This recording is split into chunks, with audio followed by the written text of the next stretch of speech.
Fox News alert, here we go. One of the two National Guardsmen shot on Thanksgiving Eve is still fighting for his life. He's in critical condition this morning. He remains there. And it comes as officials reveal the suspect was likely radicalized while living here in the United States. Madeline Rivera joins us live from Washington with the latest. Good morning, Maddie. Good morning. The family of 24-year-old Andrew Wolf is asking for prayers. He's receiving an outpour of support, including from West Virginia Governor Patrick Morrisey. You know, I had a chance to be at the hospital yesterday, and I want to tell you something. When you go there, sometimes when you go to a hospital, a lot of people are very concerned. People certainly are here, but the positive energy, the spirit that the families bring to bear, that his friends have, everyone is rooting for him so hard to make it to that next level, and it's really encouraging to see. Communities in West Virginia have been holding vigils for 20-year-old Sarah Beckstrom, who passed away on Thanksgiving. President Trump is extending an invite to meet with Beckstrom's parents. I said, when you're ready, because it's a tough thing, come to the White House, we're going to honor Sarah. And likewise with Andrew, recover or not, we're going to honor her. Investigators have been going through the background of the suspect, 29-year-old Ramanullah Lakhanwal, an Afghan national who once worked with the CIA. DHS Secretary Kristi Noem revealing a big update as investigators look into what motivated Lakhanwal to allegedly drive from Washington state to the nation's capital to carry out this attack. We believe he was radicalized since he's been here in this country. We do believe it was through connections in his home community and state, and we're going to continue to talk to those who interacted with him. Anyone who has information on this needs to know that we will be coming after you, and we will bring you to justice.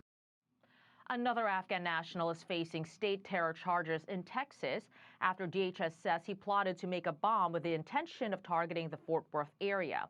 He was arrested on Tuesday, the day before the D.C. shooting. Guys, back to you. All right, thank you so much, Maddie. Kristi Noem was asked about this, and she said under the Trump administration, he has strengthened the vetting process for incoming immigrants. She said including reviewing social media accounts for anyone coming over and checking on who they interact with. And then Donald Trump, right after this happened, after the ambush on Thanksgiving Eve last Wednesday, he said he's going to impose additional restrictions on migrants and will stop all immigration from third world countries. And then he has since doubled down. Listen to this. How long does your administration plan to pause asylum into the U.S.? I think a long time. Can you give any? We don't want those people. We have enough problems. We don't want those people. Is that a year, 2 years? No time limit. But it could be a long time. You said there. We don't want those people. Do you understand that? I think when he's talking about the people, he's clearly talking about the terrorists, the people that are radicals that are coming within our country, because the vetting process is almost non-existent. Sure, there's certain profiles that you can get, especially when someone is working for the CIA. But when you have people fleeing to planes and you don't know the background of them, you're not able to talk with the people there where they were currently living, that's problematic. And I think that's what the president has highlighted. So in terms of this shooting in particular, the one in Washington, D.C., the National Refugee Agency was warned multiple times that this guy was spiraling out of control, that he had basically non-existent, had no job, but basically left his family. And people are pointing out that he's showing mental illness. It began in 2023. How we got asylum in April of 2024, April of 2025, I'm not sure. But the one thing they never did is when they never checked his, a lot of people didn't have any fingerprints or any type of criminal record when they were over in Doha. Then they come over here and the people say, okay, he worked with the Zero Unit and he worked for the CIA. Well, that's fine.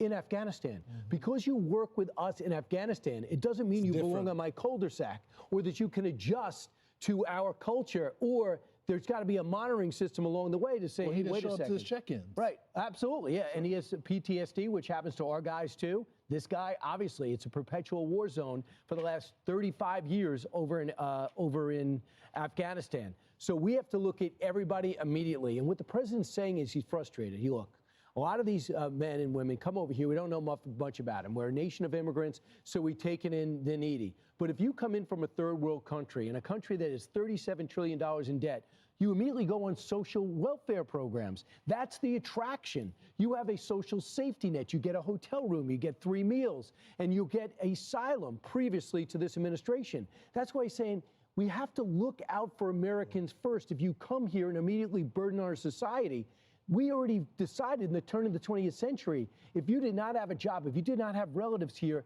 they put you back on the boat and sent you back on Ellis Island. All of a sudden, we now say, okay, we're a rich country, take everyone in.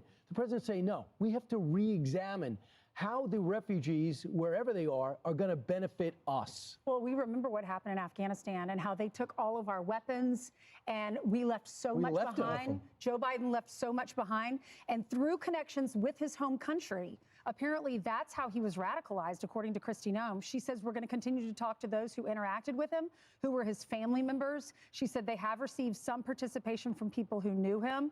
And she says that this vetting process, it all stems back to Joe Biden's administration, but Dems are trying to downplay it. Listen. This is a desperate attempt of the Trump administration to blame everybody else in the world and not accept any accountability. In this case, there's no evidence that there was something that escaped the vetting. They're going to blame Joe Biden on everything. I mean, it is almost getting comical, at this point. Don't say that all Afghans in the United States, those who served with our military and who lost their lives and their health and their families in many ways by doing so, don't say that they're all bad. Yeah, but I think they're missing the point. And just because you serve with our military doesn't mean that you couldn't have radical ties. There's a lot of things that we do in a time of war. We work with people that aren't the best people for a common purpose at times. But if you talk with some people that are veterans that left Afghanistan, a lot of the people from Afghanistan came back that worked with us that are upset with the United States. They feel like they should be getting more. And many people are pointing to that as a potential motive to why this guy was radicalized, that he felt like the U.S. should have been able to give him a free ticket, free meal, housing, and all of that. And I'm sorry, we just don't have that. We don't have enough for our people, our homeless veterans that are living on the streets right now. It's got to be a priority. Right. It's got to be America first. But I would say, too, a lot of people that we know had fixers over in Afghanistan. 100%. And they worked really hard when everything collapsed to get them out. Operation Pineapple was that. So you need somebody to be that sponsor of that person and tell me what they did, and that'll be part of the screening process. But just to say, you watch what happened in Afghanistan, Senator Kelly. You know the president's not making it up or blaming Biden out of this thin blue sky. He's doing it because we watched what happened, the biggest disaster in American military history that makes Saigon look like a well-organized exit. And now we have to bring everybody back here, and we're dealing with the aftermath because we saw what happened, almost happened in Texas. 100%. We also have Tom Cotton, who's coming up on our show. He is the Senate Intel Committee Chair and the Senate Armed Services Committee. He serves on that committee. He knows a lot about this. He actually served in Afghanistan. He'll have more details for us. There'll be a lot of news there. Please subscribe to our official channel, USA News, and stay with us to get the latest daily updates from around the world. Stay healthy, stay informed, and live your life beautifully. This is USA News Today, bringing you truth and clarity every day.